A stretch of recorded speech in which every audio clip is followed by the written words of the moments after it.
Sir, একটা জিনিস পরিষ্কার করতে চাই।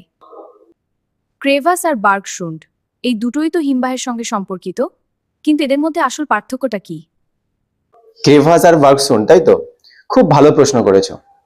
আচ্ছা, তোমাকে প্রথমে বলি ক্রেভাস কাকে বলে।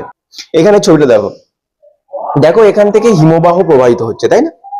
কিন্তু খুব ধীরে ধীরে যখন এই উপত্যকার মধ্য দিয়ে হিমবাহ প্রবাহিত হবে, তখন এর আহ উপত্যকার বিভিন্ন জায়গায় বিভিন্ন রকম ঢাল হবে। তো এই ঢালের পার্থক্যের জন্য বরফের উপরে দেখো ছোট ছোট অসংখ্য ফাটল সৃষ্টি হয়েছে। কিন্তু এই ফাটলগুলো শুধুমাত্র হিমবাহের উপরে দেখা যাবে। তো এই যে ফাটলগুলো হয়েছে, এই ফাটলকে বলা হয় ক্রেভাস।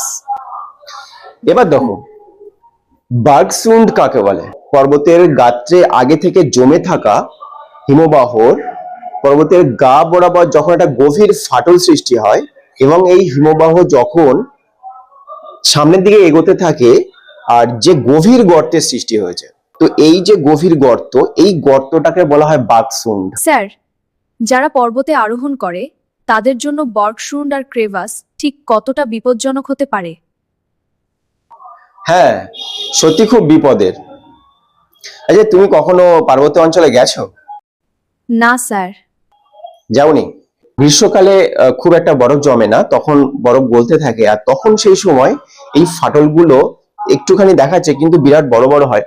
তো যখন পর্বত আরোহী উঠতে চাইবে, তখন এই ফাটলগুলোর জন্য খুব বিপদ হয়। মানে এই ফাটলগুলো নিচ থেকে উঠবে কি করে উপরে, তাই জন্য এটা প্রাচীরের মতো, মানে সামনে এগোতে দেয় না।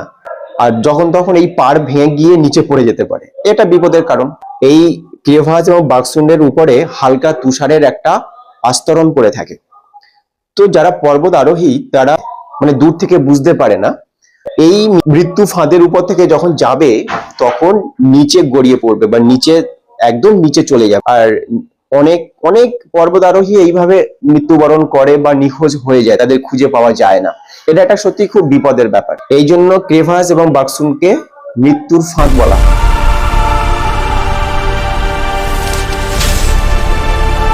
কি ভয়ঙ্কর ব্যাপার! যদি কখনো বরফের দেশে যাই তাহলে সাবধানে চলতে হবে।